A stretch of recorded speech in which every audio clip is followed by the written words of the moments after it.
nós vamos receber instruções de Deus para a vitória. Vamos repetir? Instruções de Deus para a vitória. Juízes 7, história de Gideão.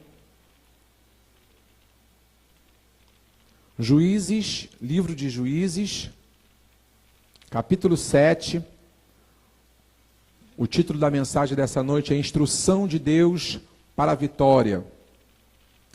Instruções de Deus para a vitória. Juízes 7, a partir do versículo 16. Todo mundo achou? Quem não achou vai colocar aqui no telão, pode acompanhar no telão. Juízes, capítulo 7, a partir do versículo 16. Amém, pessoal? Se você não achou aí no celular, coisa e tal, aí ó, está no telão. Diz assim a palavra do Senhor. Então, Juízes 7,16. Então repartiu os 300 guerreiros em 3 pelotões e deu-lhes a cada um nas suas mãos chofares, que são trombetas, e jarros vazios com tochas dentro. E ele lhes ordenou: fazei o que me virdes fazer. E eis que quando eu estiver chegando à fronteira do acampamento, o que eu fizer, fazei-o vós exatamente do mesmo modo. Tocarei o chofar, a trombeta, eu e todos os que estão comigo. Então vós também fareis soar os chofares, as trombetas, ao redor do acampamento, e bradareis por Iavé, por Gideão. Gideão e os 100 guerreiros que o acompanhavam chegaram à extremidade do acampamento um pouco depois da meia-noite, após a hora da vigília, quando as sentinelas são trocadas. Imediatamente tocaram os chofares, as trombetas, e quebraram os jarros que tinham nas mãos. E em seguida, os 3 grupos de soldados igualmente tocaram os chofares, as trombetas, e despedaçaram os jarros que carregavam, empunhando as tochas com a mão esquerda e os chofares, as trombetas, com a mão direita. Exclamaram em uníssono: a espada por Iavé, por Gideão. E todos se mantiveram imóveis, cada um no seu lugar ao redor do acampamento. Todo o arraial então se agitou, e gritando, os midianitas se puseram desesperadamente em fuga, enquanto os 300 homens soavam os chofares, as trombetas, e Iavé, o Senhor, fez que em todo o acampamento inimigo, cada um voltasse a espada contra o seu próprio companheiro. Todos fugiram apavorados até Bet-sita, na direção de Zererá, até a fronteira de Abel-Meolá, nas vizinhanças de Tabate. Amém? Então até o versículo 22. Gente, a história de Gideão é uma história bastante conhecida, mas eu quero contextualizar para vocês poderem entender em que pé foi a coisa, vocês poderem entender para a gente poder aplicar na nossa vida, porque tudo que está na Bíblia Sagrada tem aplicação, tem ensino para a gente vem para cá para isso, para aprender o que Deus fez, não é? Porque Deus continua fazendo. A gente acabou de ouvir aqui um milagre, né? O Deus continua curando, Deus continua manifestando o seu poder. Então tudo que a gente aprende nas páginas da Bíblia que Deus fez, Ele ainda continua fazendo, né? Então pela fé a gente tem a confiança que Deus fez no passado e Ele continua fazendo no presente e vai continuar fazendo no futuro, tá bom? Então a gente tem que aprender para aplicar isso na nossa vida, tomar posse, se apropriar, né, da fé, se apropriar da palavra pela fé. Então o que estava acontecendo aqui, né, nesse contexto, e a gente, coisas que em várias situações acontecem muito com a gente. Aqui o povo de Israel, eles estavam afastados de Deus, eles estavam desviados. Aquele momento que às vezes, né, a gente deixa uma frieza, a gente deixa um comodismo espiritual tomar conta da gente, e a gente acaba se afastando de Deus. E o povo de Israel estava um pouco mais além disso. Eles não só estavam frios, estavam acomodados, né, estavam distantes de Deus, como estavam praticando idolatria. Eles não só estavam afastados de Deus, eles não só estavam afastados, né, dos ensinos do Senhor, mas eles estavam também praticando idolatria, estavam adorando a outros deuses. E aí, gente, é inevitável. Eu sempre digo isso, né? É como se fosse essa garrafa aqui, ó. A mão de Deus está aqui. Não é Deus que tira a mão dele de cima da gente, é a gente que sai. A mão dele continua. não é? Então, enquanto a gente está em obediência ao Senhor, enquanto a gente está crendo no Senhor, enquanto a gente está ali usando de fidelidade com Deus, a gente está embaixo da mão dele. A mão dele não se move. A Bíblia diz, né, que a mão do Senhor não está encolhida para que não possa abençoar, mas a mão do Senhor ela está assim, ó, sempre erguida, pronta a nos abençoar. Quem sai debaixo da mão de Deus somos nós. A mão de Deus continua, e aí o que acontece? Enquanto a gente está aqui, debaixo da mão de Deus, Satanás está ao derredor, bramando como leão, procurando a quem possa tragar. Ele está aqui. Só que quando a gente está aqui, ó, nós estamos blindados pelo sangue de Jesus. Estamos blindados. Estamos debaixo. Satanás está andando ao derredor, ele está tentando destruir, está tentando causar danos, perdas, mortes, mas nós estamos debaixo de uma proteção. Mas quando a gente sai debaixo dessa proteção, nós mesmos, pelas nossas atitudes, pela nossa desobediência, pela nossa carnalidade, né? Porque a gente começa a aceitar o convite do pecado, e aí a gente saímos da zona de proteção. A zona de proteção é aqui, ó, debaixo da mão de Deus. Quando eu saí debaixo dessa zona de proteção, eu fiquei vulnerável. A mão de Deus está aqui, eu saí debaixo e eu estou descoberto. Eu estou vulnerável. Eu estou, né, vulnerável ao ataque do inimigo. Então esse leão que estava andando ao derredor, procurando a quem possa tragar, né, o leão aí é a figura do diabo, do mal, ele agora ele não precisa mais ficar andando em volta, porque agora ele pode atacar, porque acabou a blindagem, acabou a cobertura. Então era isso que aconteceu com o povo de Israel, não é? Eles começaram a pecar, eles começaram a se afastar de Deus, então eles saíram debaixo da mão que protege, eles saíram debaixo da mão que guarda. Somos nós que saímos. Deus não encolhe a sua mão, ele não tira a sua mão, porque ele é um Deus misericordioso, né? Mas a gente é que acaba saindo, porque não existe comunhão das trevas com a luz. Amém, pessoal? Porque a situação pode estar difícil, o couro pode estar comendo, eu posso estar desempregado, eu posso estar passando necessidade, eu posso estar com falta, eu posso estar sendo caluniado, mas se eu decidir não sair debaixo da mão de Deus, eu vou passar o perrengue que for, mas a minha proteção continua garantida. Eu posso estar desempregado, passando necessidade, sendo humilhado, mas se eu não saio daqui, eu estou guardado, eu estou blindado. E aqui, debaixo dessa mão, né, vai chegar o tempo que tudo isso vai passar. Debaixo dessa mão, debaixo da proteção de Deus, vai chegar a hora que tudo vai ser solucionado, porque Ele é Deus, né? Veio a adversidade, mas você continua debaixo da mão dele. Essa adversidade vai passar. O problema é quando você sai debaixo da mão de Deus. Que aí, quando a adversidade vem, você está fora da proteção de Deus, e aí você está, né, totalmente vulnerável a ceder às tentações e a fazer aquilo que o diabo acaba te dando como convite para você fazer. Então o povo de Israel foi assim. Eles saíram debaixo da proteção. Eles perderam, eles saíram debaixo. E aí o que acontece? Esse povo, esses midianitas, era uma nação inimiga. Os midianitas, eles eram um espírito, né, eles hoje representam espíritos malignos opressores. Em toda a história de Israel, para mim, fazendo uma avaliação, esse momento aqui foi um momento assim de mais humilhação, foi um momento de maior vexame para o povo de Israel. Porque todo mundo conhece a história de Golias, não conhece? Amém? Como é aquela a situação de Golias? Golias afrontava o povo de Israel. Vocês não são de nada, não tem macho aí nessa turma, eu quero ver quem vem me enfrentar, e não sei o quê. Golias usava palavras para afrontar, né? As outras nações, quando o povo caminhou pelo deserto, né, as outras nações também, eles perseguiam, mas Josué estava na frente da batalha. Mas aqui, gente, isso aqui foi um momento muito complicado. A humilhação e o vexame que o povo estava passando era muito grande, porque os midianitas faziam o seguinte: eles ficavam lá na terra deles, e aí Israel está lá na terra de Israel. Quando chegava a época, eles sabiam a época que o povo plantava, eles sabiam a época que a agricultura florescia, eles sabiam disso tudo, né? E aí o que os midianitas faziam? Enquanto o povo estava trabalhando, eles ficavam aqui esperando. Quando o povo, chegava a hora do povo colher, eles entravam em tropa, invadiam as terras de Israel, eles pegavam tudo que via pela frente. Então você, olha só a humilhação, você trabalhou, você plantou, você cuidou, aí quando na hora de você colher, para você usufruir do fruto, aí vem a nação inimiga, o espírito maligno opressor, vai ali e toma tudo, você perde tudo, não é? E aí o que acontece? Os ataques que os midianitas faziam ao povo de Israel era exatamente no tempo da colheita. Se você ler os capítulos anteriores, você vai ver que alguns dos povos, né, algumas pessoas do povo de Israel, pegavam alguma coisa e enterravam para poder ter o que comer.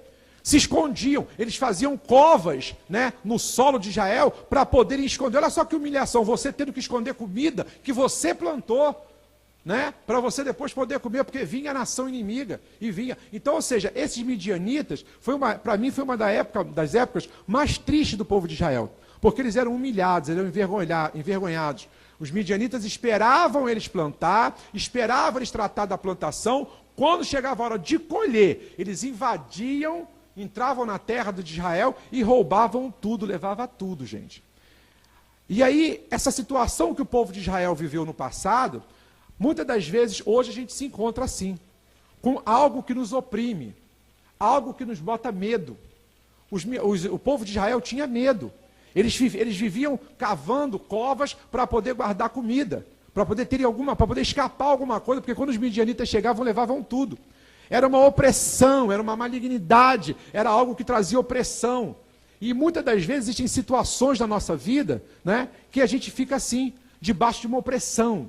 Algo nos oprime, né? Você tem medo daquela situação vai acontecer, você fica com medo daquela situação acontecer, porque aquilo representa uma opressão, é algo, sabe, maligno. É algo que vem para tomar as tuas coisas, que vem para te perturbar, vem para tirar a tua paz, vem para tirar a paz da tua família, a paz do teu casamento. É uma opressão, é um demônio que se levanta. Aqui os midianitas representam esses espíritos malignos, que continuam. Eles na época aqui de Israel atuavam, né, contra o povo de Israel, usando os midianitas. Hoje, Satanás continua usando muitas coisas, muitas circunstâncias, para causar opressão para a gente. Então, às vezes, tem pessoas que nos oprimem. Né? Tem pessoas que causam opressão. A presença daquela pessoa te faz mal, a presença daquela pessoa te constrange, a presença daquela pessoa, sabe, você tem que mudar as palavras, você não pode ser o que você é, você tem que, sabe, concordar com tudo que ela quer que você quer que ela concorde, né, que ela quer que você concorde. Você não consegue nem ser você perto dela, porque é uma opressão maligna, né? Vem, toma tuas coisas, você fica sempre numa situação milindrada, constrangida. Então, os midianitas aqui representam essa casta de demônios que continua atuando até os dias de hoje, trazendo opressão, colocando a gente encurralado, colocando a gente, sabe, sem condições de agir. E aí o que acontece? O povo começou a clamar. O povo começou a ver, ó, tudo isso está acontecendo porque a gente voltou as costas para Deus. É aquele momento que a ficha cai. Graças a Deus que a ficha cai, né?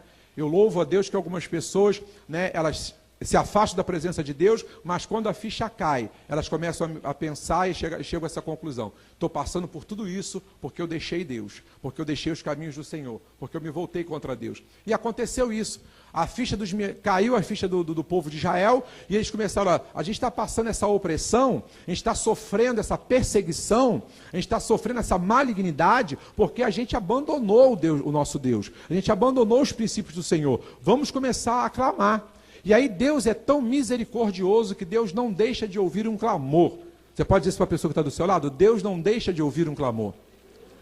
E mesmo nessa situação de tanta opressão, o povo começou a clamar. E aí quando o povo começou a clamar, o clamor chegou aonde? O clamor chegou diante de Deus. Todo clamor, gente, todo clamor chega diante de Deus. Vale a pena orar, vale a pena clamar, independente da situação, independente da adversidade. Não deixa de orar, não deixa de clamar, porque o clamor chega ao céu, o clamor chega diante de Deus. E foi o que aconteceu, né? O povo começou a clamar, e aí o clamor chegou lá no Senhor, lá na presença de Deus, e Deus falou assim, vou começar a providenciar a libertação do meu povo. Em resposta ao clamor, em resposta à oração, quando o povo se voltou, não, nós estamos errados, nós vacilamos com Deus, a gente se distanciou de Deus, vamos começar a clamar, Senhor, nos perdoa, tem misericórdia de nós, tira a gente dessa situação. Deus operou na sua misericórdia, vai, e então Deus vai ao encontro de um homem chamado Gideão. Como é que é o nome dele? Que também pertencia ao povo de Israel. Gideão também pertencia ao povo de Israel. Ele estava passando as mesmas provações que todo israelita estava passando. A perseguição dos midianitas, a opressão dos midianitas, Gideão também estava passando. Ele estava vivendo a mesma crise que todo Israel estava vivendo. Só que a Bíblia diz para a gente, nos capítulos anteriores, que quando Deus foi atrás de Gideão, para usar Gideão, porque sempre é assim, gente. Deus não faz, eu não vejo Deus agir de maneira diferente. Deus vai sempre fazer através da vida de alguém. Foi através da vida de Abraão, Josué, e aí vai. E aí foi através da vida de Gideão. Eu vou, manifestar a minha misericórdia, eu vou manifestar o meu poder para libertar o povo de Israel da opressão dos midianitas, e eu vou usar a vida de Gideão. Deus ele olha lá de cima, vou usar Gideão, não é? E aí ele decidiu na sua soberania usar Gideão. Deus sempre vai usar uma pessoa. Deus sempre vai usar uma pessoa. A gente tem que ter a humildade de entender isso. Deus usa pessoas para nos abençoar. E quando a gente é humilde, a gente consegue entender isso. Eu falava isso hoje de manhã aqui no café de discipulado. A gente consegue ter humildade. Não, através da vida do meu pastor, Deus me abençoa. Através da vida do meu líder, Deus me abençoa. Não é? Deus sempre usa pessoas. Né? A mão de Deus na terra, para mim, para você, está sempre através da vida de alguma pessoa. E aqui foi Gideão. Deus usou de Gideão. Só que Gideão estava vivendo a mesma crise, mas a Bíblia diz nos capítulos anteriores, em casa você lê, essa história é muito fascinante. Gideão estava malhando trigo no lagar. O que ele estava fazendo? Olha, para quem sabe o que é lagar, lagar não é lugar de malhar trigo, né? Bater o trigo, né? Para poder preparar o trigo para o consumo. O lagar não é lugar de malhar trigo. Lagar é lugar de pisar as uvas. É no lagar que você coloca as uvas, colhe as uvas, põe no lagar, você colhe, já tem toda uma inclinação, e aí aquele suco sai dali. Ó. Lagar é lugar de quê? De espremer as uvas com os pés. Por que Gideão estava malhando trigo no lugar impróprio? O lagar não era lugar de malhar trigo, era lugar de pisar uvas. E por que ele estava malhando trigo no lugar impróprio? Uma estratégia que ele estava usando para driblar a crise.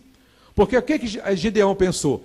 Eu malhando aqui o trigo, quando os midianitas entrarem aqui para invadir, eles não vão procurar trigo no lagar. Eles vão procurar trigo aonde? Nas plantações. Eles vão procurar trigo aonde? No campo.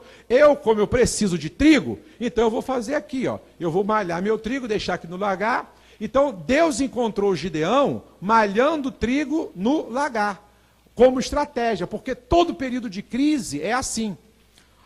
Todo período de crise, a gente está vivendo um momento de crise, né? Uma crise política, crise econômica. E aí você, no momento de crise, você vê as pessoas se dividindo em dois grupos. Aqueles que sentam para chorar a crise, aqueles que sentam para lamentar a crise, e aqueles que buscam em Deus estratégia para poder driblar a crise.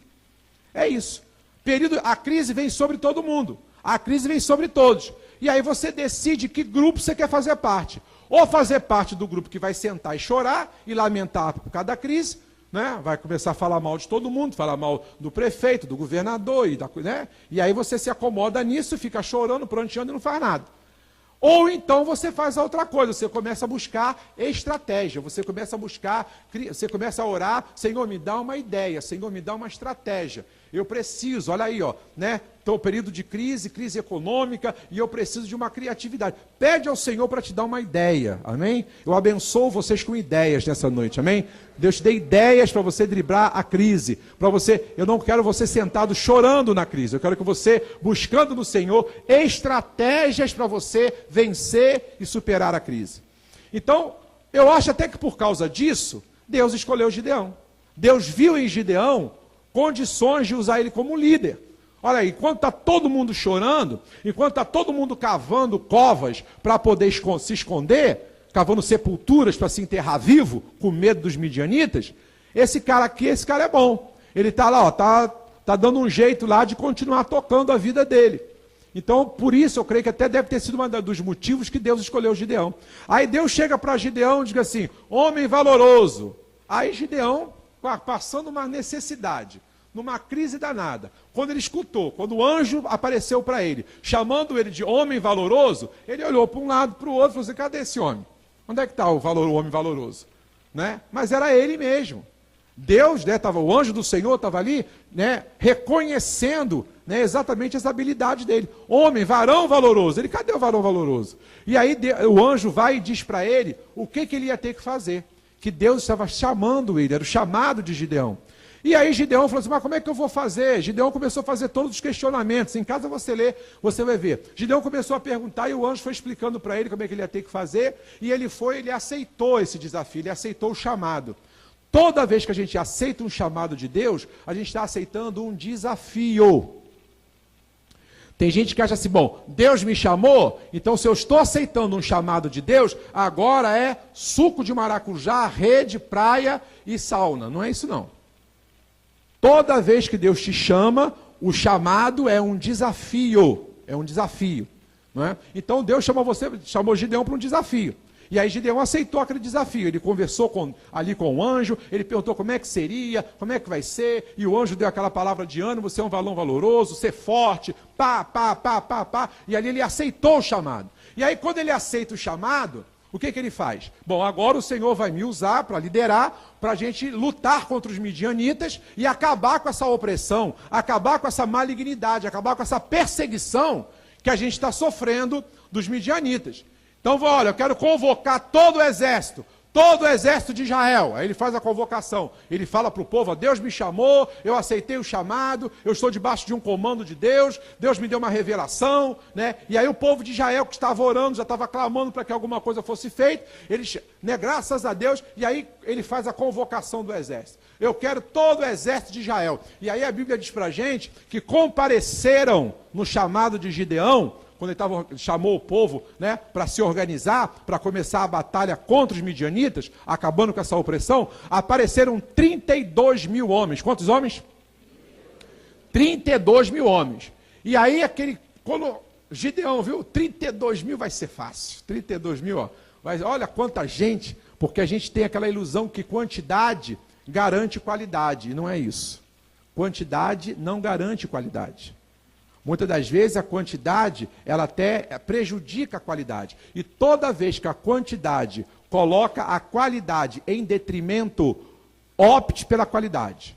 Ainda que haja um recuo, ainda que diminua, ainda que retroceda, né, não coloque a quantidade na frente da qualidade. Se a qualidade está em detrimento, você volta atrás, diminui, encolhe um pouco, não é? Encolhe um pouco. Eu conheço uma pessoa que recentemente me levou para orar na empresa dela, e ela tinha algo muito maior. E aí chegou um momento de crise, o que aconteceu? Ela recuou, ela pegou uma parte, isolou lá, ficou funcionando só com uma parte. E aí continuou funcionando, não desistiu, ela diminuiu, ela recuou. Né? Porque a qualidade estava sendo prejudicada por causa da quantidade. Ela recuou, se organizou naquele espaço menor, hoje voltou a adquirir aquele espaço e um outro ainda. Está dando para entender? Porque às vezes é estratégico você recuar, às vezes é estratégico você diminuir. Não é? Então, a quantidade não pode ser colocada, não posso diminuir, tem que continuar, né, daqui para mais. Não, se tiver que recuar, recua. Porque o importante é que às vezes, o recuo vai, muitas das vezes, garantir a qualidade que você precisa. Amém, pessoal? Amém? Isso aí foi para alguém, não sei para quem foi não, porque não estava no script não. Então, Deus mandou entregar, tá? Então, recua. Se for preciso recuar, recua, para que você depois possa dar um avanço maior. E aí, o que aconteceu? Então, ele viu 32 mil homens, falou, poxa, estou feito, um exército com 32 mil homens. Aí Deus falou assim no coração dele, manda todos os que estão com medo voltarem. Anuncie isso aí. Eu fico pensando, Gideão, é isso mesmo? Pergunta. Anuncia. Quem está com medo? Quem é covarde aí, está com medo, está liberado. Aí Gideão, obedecendo, né, a Deus, obediente, falou, gente, é o seguinte, 32 mil homens. Ele feliz da vida com um exército de 32 mil pessoas, né, 32 mil homens. Gente, olha só, todos os covardes, todo mundo que está com medo, está liberado. Aí a Bíblia diz para a gente, sabe quantos começaram a andar e sair do meio do pelotão? 22 mil. 22 mil. Eu imagino o Gideão, não gente, peraí, é só os que estão com medo. Não, olha, é só os covardes, isso tudo é covarde. 22 mil. Então o pelotão de 32 mil ficou, sabe com quantos? Com 22 mil. Perdão, com 10 mil, porque 22 foram embora. 22 foram embora e ficaram somente 10. Aí o Gideão olhou, bom, 10 mil? Não é, né? 32 seria bem melhor, mas porque para Deus, quantidade não é qualidade. Aprenda isso. Para Deus, quantidade não é qualidade. Então o que acontece? Não. tudo bem, foram 22 mil embora, mas tem aqui 10 mil. 10 mil é um número que dá para fazer uma frente. Aí Deus disse, olha, tem muita gente ainda, Gideão. Tem muita, mas Senhor, 10 mil. De 32 só ficaram 10 mil. Ainda tem, não, tem muita gente. Faz assim, manda esses 10 mil irem no rio beber água. Os que se jogarem, né? Porque está todo mundo com sede. Os que se jogarem de qualquer jeito para beber água, esses eu não quero que vá para a guerra. Mas aqueles que você vê, que ao invés de se jogar, de se renderem às suas necessidades, forem prudentes, de pegar a água com a mão e levar à boca, são esses que vão contigo para a guerra. Aí Gideão falou assim, pô, vamos ver, né? Aí Gideão, gente, ó, tá todo mundo liberado para tomar água. Aí, o que acontece? Desses 10 mil, uma turma foi lá e blá, blá, blá, se jogou lá, né? Porque isso é um ensino para a gente também. Às vezes, as nossas necessidades faz a gente perder a prudência. As nossas necessidades faz a gente aceitar qualquer convite. As nossas necessidades faz a gente se jogar de qualquer jeito. E mesmo na hora da necessidade, principalmente eu diria, principalmente na hora da necessidade, não perca a sua prudência, não perca o seu equilíbrio. Não é porque você está com necessidade, você tem que aceitar qualquer coisa. Não é porque você está com necessidade, você está precisando de alguma coisa, que você vai aceitar qualquer convite. Mantenha a sua integridade, mantenha o seu compromisso com Deus, mantenha a sua vigilância. Não é porque você está com sede que você vai se jogar em qualquer rio, vai se jogar de qualquer jeito. Não é? Isso é um ensino para a gente também. Então, olha só, aí desses 10 mil, foram lá, sabe quantos se jogaram? Né? Não quiseram saber de nada. Beberam água, tomaram banho juntos. 9.700. Sobraram quantos? 300. Só 300 fizeram isso. Chegaram lá, porque sabiam que tinha, né? Estava ali em risco de serem atacados. Pegou, ficou assim olhando, pegou a água com a mão. Olha, gente, o que é mais fácil? Se jogar dentro do rio ou pegar com a mão? Mais fácil se jogar no rio, né? Mas olha a prudência. Estavam com a mesma sede dos outros. Mas não, olha aqui, pegavam com a mão.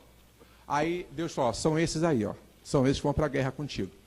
Aí quando Gideão olhou, bom, qual é o total aí que não se jogou de qualquer jeito na água? Deixa eu ver, 1, 2, 3, 300. Aí o Senhor disse para ele, é com esse aí que eu vou te dar a vitória. Vai ser com esses 300 que eu vou te dar a vitória. Deus falando, não é a quantidade, é a qualidade. Homens, esses 300 são homens prudentes, homens que estão dispostos a ser usados, homens que estão dispostos a usar a fé, são esses 300. Então, bota isso na sua cabeça. Né? Deus nunca vai colocar a qualidade em detrimento por causa da quantidade. E aí, olha só que coisa interessante. Olha só, né? Quando a gente vê aqui o texto, a gente vai ver que Deus, quando manda o povo para atacar a nação, para poder combater a nação inimiga, Deus dá estratégia e Deus dá comando. O que Deus dá? Para tudo na nossa vida, né, nós temos que ter estratégias e temos que ter o quê? Comando. Por que muita coisa não dá certo? Porque a gente quer fazer de qualquer jeito. A gente quer fazer de orelhada. Não é? Ah, não, eu sei fazer, eu faço isso a vida toda. Então eu vou lá e faz. Não. Tudo na nossa vida tem que ter estratégia e tem que ter comando. Então Deus vai e falou com Josué. Aqui foi com Gideão. Deus falou com Gideão. Gideão, vocês vão fazer assim, assim, assim, assim. Você vai pegar cântaros vazios, tocha de fogo, né? Quando chegar em frente ao acampamento, vocês vão gritar, né? E vão quebrar o vaso de barro no chão. Foi a estratégia que Deus deu. Mas pastor, isso é estratégia de guerra? Deus é Deus, gente. Deus é Deus. Ele falou para Gideão, você vai reunir os 300 agora e vai explicar isso para eles. Que eles vão ter que levar um vaso vazio, né? um vaso de barro, um jarro vazio, uma tocha de fogo, e quando chegar lá, eles vão ter que fazer uma proclamação de fé. Eles vão ter que gritar, né? Por Iavé e por Gideão. Quando começarem a gritar, o restante deixa comigo. E aí foi exatamente o que aconteceu, né? Os 300 foram lá. Quando chegaram perto do acampamento, a gente leu isso na Bíblia, quando chegaram perto do acampamento, eles tinham numa mão um jarro vazio, tinham uma tocha de fogo e tinham uma trombeta, que era para fazerem a proclamação de fé. A trombeta é o chofar, onde eles sopravam aquilo, faziam um barulho, o chofar tem um barulho bem alto, né? E aí eles tanto sopravam aquele chofar, como faziam a declaração profética. Por Iavé, né, que é Deus, por Iavé e por Gideão. Então eles sopravam aquilo. E aí Deus deu essa orientação. Então essa foi a estratégia. Deu para entender? Deus podia chegar, ó, vai lá que eu vou apontar meu dedo assim, vai sair do meu dedo e eu consumo eles todos. Mas não é assim, gente. Deus quer ver o nosso nível de obediência. Deus testa o nosso nível de obediência. Deus testa o nosso nível de fidelidade. Tem coisa, eu sei tem coisa na minha vida que se Deus quiser, ele, ó, estala o dedo e resolve, ele tem poder para isso. Mas ele não quer assim. Ele é Deus, ele é soberano. Ele quer me levar a níveis maiores, para que eu possa crescer como cristão, para que eu possa crescer como pessoa. Então Deus me dá estratégias para ver se eu vou ser obediente em aplicar, em usar essas estratégias, conforme Ele está mandando. Deus coloca uma pessoa na minha vida para me dar comando, para ver se eu sou obediente. Deus podia, muita coisa na minha vida e na sua, Deus podia resolver instalando o dedo, porque Ele tem poder para isso. Aqui, Deus podia acabar com os midianitas, né? Apontando o dedão dele lá de cima, assim, ó, apontava e saía fogo. Eu vejo muito desenho animado, né? Então podia, Deus tem poder para isso, mas não. Ele chama, ele levanta um homem, um líder, para que o povo se submeta à liderança daquele líder e também dá uma estratégia. Então é sempre assim. Então a primeira coisa que eu quero que você entenda, as tuas vitórias, elas vêm debaixo de estratégia e de um... Amém? Você pode repetir, as minhas vitórias virão debaixo de estratégia e de comando. Interessante que no versículo 17, coloca o versículo 17 aí, por favor, do texto que a gente leu. Quando Gideão chega, hoje eu ensinei com Josué, Gideão quando chega para o povo, olha só o que Gideão fala para o povo. Eu vou estar na frente de vocês e o que eu fizer, vocês façam também. Olha lá. Ó. E ele lhes disse, observem-me, façam o que eu fizer. Tem gente que tem um nível de prepotência e de arrogância tão grande. Tem gente que não sabe se submeter, tem gente que não sabe aceitar uma missão. Não é Gideão que é o líder, deixa eu aceitar o direcionamento que ele está dando. Mas tem gente que tem um nível de submissão, de desobediência, de se achar o tal tão grande, que não consegue receber comando de ninguém. Gideão chegou, observem o que eu vou fazer e o que eu fizer vocês façam. Tá? Então, na mão direita, vocês vão ficar com o vaso e a tocha. Na outra mão, vocês vão ficar com a trombeta. Ah, ele falou, mas eu vou fazer o contrário. O que tem? Ele mandou eu vou ficar com a trombeta na mão direita e com o vaso na mão esquerda. Eu não sou macaco de imitação, ele não me manda. Vocês conhecem gente assim? Não é? Sempre tem que mudar. A ordem é, ó, faz isso assim, assim, assado. Não, não vou fazer. Eu vou fazer assim, assim, assim, cozido. Porque eu me mando. Esse negócio, pensando o quê? Que eu vou obedecer? Hein? Pensando o quê? Tá pensando o quê? Eu sou, né? Tem gente que não consegue receber ordens. Tem gente que não consegue receber instruções. Qual é o título da mensagem hoje? Instruções de Deus para a vitória. As instruções para a vitória do povo de Israel estavam vindo através da vida de Gideão. Gideão tinha o comando, Deus na sua soberania escolheu. Não é? Então a vitória para o povo estava vindo através de Gideão. E junto com o comando de Gideão, Deus estava dando uma estratégia. Então o povo tinha que acreditar no que Gideão estava falando. Gideão, fala uma coisa.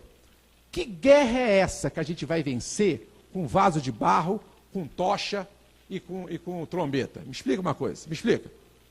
Me explica. Não é? O povo, mas as coisas de Deus são assim. Ou você acredita, ou você obedece, ou então fica de fora. Ou você acredita, ou você obedece, ou você mergulha, você fica de fora. Ah, esse Gideão aí, ó. Esse cara não tá bom não, acho que ele é G12, sabe? Esse cara aí tá muito bom não é? Esse cara aí, eu vou te contar, não acredito nele não. Que história é essa? Convocar a gente para a gente ir para uma guerra com jarro de barro, com trombeta? Não, para a guerra a gente vai com espada, para a guerra a gente vai com escudo, vai com lança. Eu vou com vaso de barro? Não vou não. sinto muito, olha, eu fui selecionado aí entre os 10 mil, mas, ó, sinto muito, não vou querer não. Não vou não. Por isso que tem muitas vitórias que ainda não foram consolidadas na sua vida. Dá para você entender esse nome de Jesus nessa noite? Muitas vitórias ainda não foram consolidadas na tua vida, porque está faltando você ter a humildade de reconhecer comandos e estratégias. Você precisa reconhecer, você precisa ter a humildade de reconhecer quem Deus está usando para enviar comandos e para dar estratégias para que você possa vencer e ter a vitória nas suas batalhas. É isso. Porque sempre foi assim, na história da Bíblia toda, sempre foi assim, nunca foi diferente. Deus levanta um homem, fala com aquele homem e o homem transmite para o povo. Se o povo vai acreditar ou não, mas Deus, ele pega alguém aqui na terra, faz o braço dele aqui na terra para poder falar com o povo. Amém, pessoal? Amém? E aí o povo, só que aqui o povo de Israel, eles estavam ali, a gente orou, a gente pediu ao Senhor, eles acreditaram, os 300 acreditaram. Aí o que acontece? Aí Gideão faz 3 pelotões de 100, equipe. Olha aí, ó. Não é só G12 que faz equipe, não. Não gosto de equipe antigo, tá? Ó, faz equipe, 3 pelotões de 100. E aí Gideão vai lá, vai ele na frente com um pelotão de 100 e mais 2 pelotões de 100 atrás dele. Quando chega na frente do acampamento, eles fazem exatamente o que Deus mandou fazer. Por mais doido que pareça, por mais louco que pareça, faça o que Deus está mandando você fazer. Pastor, mas parece loucura, faça. Se você quer vitória, obedeça exatamente o que Deus está mandando você fazer. Siga exatamente o comando que Deus está dando. Não inventa moda. Tenha a humildade de aceitar o comando e a estratégia que Deus está dando, através da vida de alguém para a sua vida. E aí o povo chega lá em frente ao acampamento dos midianitas. A Bíblia diz que os midianitas tinha acabado a hora deles trocarem a guarda, né? Foi na hora da troca dos sentinelas. Eles chegaram em frente ao acampamento e fizeram exatamente o que Deus mandou. Eles pegaram numa mão o jarro de barro e a tocha, e na outra mão eles tinham, né, o chofar. Quando Gideão deu o sinal, eles quebraram o vaso, ficaram com uma tocha na mão e na outra mão pegaram o chofar, começaram a soprar, começaram a tocar aquele barulho grande, imagino, né, num acampamento, lugar aberto, começaram a tocar aquilo, por Iavé e por Gideão, por Iavé e por Gideão. A Bíblia diz pra gente, e isso aí já foi o Espírito de Deus que fez, porque, gente, fala para a pessoa que está do seu lado, o milagre quem faz é Deus. A gente faz o que ele manda, e o milagre quem faz é ele. Amém, pessoal? Nós temos que fazer o que ele manda a gente fazer, e o milagre quem faz é ele. Aí quando o povo começou a tocar e fizeram aquele negócio todo, diz que houve um alvoroço entre os midianitas. Eu já vi isso em filme, achei legal, foi muito bem feito. Os midianitas começaram entre eles, o que é isso? Que barulhada é essa? Era um barulho ensurdecedor, quer dizer, eu creio que através do poder de Deus, né, um milagre de Deus, fez aquele barulho das trombetas ficar muito mais alto naquele lugar aberto, eles começaram a ficar, sabe, escuta, é você, e aí eles começaram a achar que entre eles estava, né, um estava provocando o outro, eles começaram a atacar um ao outro. Foi isso que aconteceu, a Bíblia disse pra gente.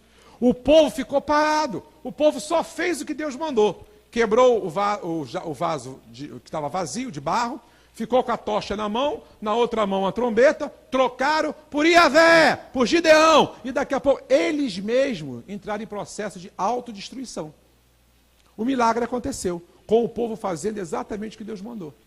Então eu quero que você aprenda que você não tem que acrescentar, nem tirar nada daquilo que Deus está mandando você fazer. Tudo que você precisa para a tua vitória é um jarro vazio, uma tocha e uma trombeta. O que você precisa? Um jarro vazio. As irmãs, o que vocês precisam? Os irmãos? O que representa o jarro vazio? Jarro vazio representa a vida esvaziada. O jarro tinha que ser um jarro vazio, não podia ser um jarro cheio. Porque aonde já tem alguma coisa, não entra mais nada. Deu para entender? O que é o jarro vazio? O jarro vazio representa aqui, tem uma aplicação nos dias de hoje, a nossa vida esvaziada de nós mesmos. esvaziada da nossa intelectualidade. Não, isso aí eu faço, não, isso aí é, né? É a nossa vida esvaziada do nosso eu, é a nossa vida esvaziada do nosso egoísmo. Não pode entrar nada de Deus dentro da gente enquanto a gente estiver cheio da gente mesmo. Eu estou cheio das minhas convicções, eu estou cheio das minhas verdades, eu estou cheio das minhas motivações carnais, né? Eu quero fazer, que eu quero mostrar que eu sou bom. Eu quero fazer para mostrar que eu, né, para competir. Eu quero fazer para mostrar que eu consegui. Olha aí, haha, glórias a mim, né? Então eu estou cheio de motivações carnais, eu estou cheio de egoísmo, eu estou cheio de vaidade, eu estou cheio de mim mesmo. Como é que Deus vai colocar algo dentro de mim? Então aqui, para que você tenha a sua vitória, você precisa receber a porção de Deus. Para que você conquiste a sua vitória, você precisa receber de Deus. E para receber de Deus, você tem que se esvaziar de você mesmo. Amém? Então a primeira coisa é isso, jarro vazio. Você tem que se esvaziar de você, né, do seu eu, do seu orgulho, das suas opiniões, das suas convicções, das suas verdades. Se esvazia. Se esvazia dos seus ressentimentos, das suas mágoas, dos seus ódios, né? Deus quer encher você, mas você está tão cheio de raiva, tão cheio de ódio, tão cheio de mágoa, tão cheio de ressentimento. Raiva de um, raiva de outro, mágoa de um, mágoa de outro. Você vive, amanhece e anoitece, dando culto a essas mágoas, dando culto a esses ódios, dando culto a essas lembranças amargas. Deus tem tanta coisa boa para despejar dentro de você, que Ele quer jogar dentro de você, mas não pode, porque você está cheio de você. Ódio, rancores, mágoas, né, desejo de vingança, desejo de se vingar, você está cheio dessas coisas. Então você precisa ser um vaso, um jarro vazio. Diga assim, para minha vitória, eu preciso ser um jarro vazio. Que aí quando você se esvazia dessas coisas, aí você vazio, você está pronto para ser o quê? Para ser cheio. Quem está vazio está pronto para ser cheio. Segunda coisa, você precisa de uma tocha. E tocha representa a presença do Espírito Santo. Você não vai a lugar algum. Você não vai conseguir coisa nenhuma sem a presença do Espírito Santo. Porque o Espírito Santo é Emanuel, é Deus conosco, é Deus aqui na terra. Amanheça dando bom dia ao Espírito Santo. Passe o dia conversando com o Espírito Santo. Né? Chegue à noite, agradeça ao Espírito Santo pela companhia, peça ao Espírito Santo para te guardar. O tempo todo você precisa dessa tocha acesa. Sem tocha acesa não existe vitória. Tocha acesa representa a presença do Espírito Santo. O tempo todo você tem que estar, pedindo ao Espírito Santo. Vai sair para resolver o negócio? Espírito Santo, esteja comigo. Vai conversar com o gerente para negociar uma dívida, lá o que for? Espírito Santo, vai comigo. O tempo todo, clame por ele, chame por ele. Eu comecei o sermão hoje, nessa noite, dizendo que Deus não deixa de atender um clamor. Clamor e oração é aquilo que agrada ao Senhor. Então Deus não deixa de atender. Então fique o tempo todo, Espírito Santo, vai na minha frente. Espírito Santo, eu estou indo para uma consulta médica, vai comigo, eu vou fazer um exame, vai comigo. Esteja o tempo todo, rogando a presença. Você tem que estar o tempo todo com a tocha acesa. E a tocha acesa é a presença do Espírito Santo. Não ouse, não tente fazer nada por si mesmo. Não tente resolver as coisas da sua forma. Tenha a humildade de estar sempre com a sua tocha acesa. Tocha acesa é isso, é sempre na dependência do Espírito Santo. Vai conversar com alguém, precisa conversar com o marido, precisa conversar com a esposa sobre uma situação difícil que está acontecendo, peça a presença do Espírito Santo. Teu marido é crente, tua esposa é crente, teu filho é crente, teus pais são crentes, né? Você precisa conversar com eles para resolver, dirimir uma dúvida, resolver uma situação. Espírito Santo, antes de a gente orar, vamos pedir a presença do Espírito Santo para ele estar aqui presente. Porque quando você não convida o Espírito Santo para estar presente, o espírito maligno mete o pé. O Espírito Santo de Deus é um espírito educado. Ele espera o teu convite. Espírito Santo, entra aqui no meu quarto. Espírito Santo, entra na minha casa. Espírito Santo, entra na minha vida. Espírito Santo, vai comigo decidir essa situação. Espírito Santo, me ajuda a resolver esse problema. Espírito Santo, separa uma vaga de carro para mim, para quando eu chegar lá ter uma vaga no estacionamento. Vocês estão rindo? Eu já fiz isso, várias vezes. Poxa, estacionamento lá é difícil, Espírito Santo, vê se aí eu chego lá, tem a vaga. Vamos aplaudir que ele é maravilhoso? Ele é uma bênção, gente. Espírito Santo, eu preciso de uma vaga lá. Então, não são momentos estanques de oração. É você ter uma vida de oração. Quando você tem tocha acesa, você não tem momentos estanques de oração. Você tem uma vida de oração. O tempo todo você está falando com o Espírito Santo. Vai, esteja comigo. Espírito Santo, me ajuda aqui. Ó, vou conversar agora com essa pessoa, vou conversar com o meu chefe. Preciso mudar o meu horário de trabalho. E esse chefe tem um coração duro, ele não vai querer mudar meu horário. Então vai comigo. Aí você convida o Espírito Santo. Sempre assim. Porque, como eu falei para você, quando você não convida o Espírito Santo só vem por convite. Agora, o espírito maligno não. Você não chamou o Espírito Santo para estar presente num diálogo com o seu marido, com a sua esposa, você não chamou ele não vai fazer parte. Porque o Espírito Santo é assim, ele espera ser convidado. Agora, o espírito maligno, você não convidou ele mete o pé e entra. Porque ele é ladrão. A Bíblia chama o maligno de ladrão. João capítulo 10, lê lá. Jesus fala isso. Olha, o ladrão não pede para entrar. O ladrão não bate na porta. O ladrão não pede licença. O ladrão invade. Então, quando você não convida o Espírito Santo para fazer parte de um diálogo, para fazer parte de uma situação, quando você não convida o Espírito Santo, ele não vai. Mas o maligno não espera convite, ele entra, ele invade. E aí você começa a falar uma coisa, teu marido entende outra. Teu marido fala uma coisa, você entende outra.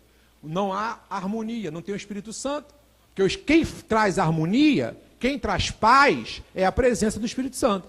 O espírito maligno é um espírito de confusão. Tu fala uma coisa, a mulher entende outra.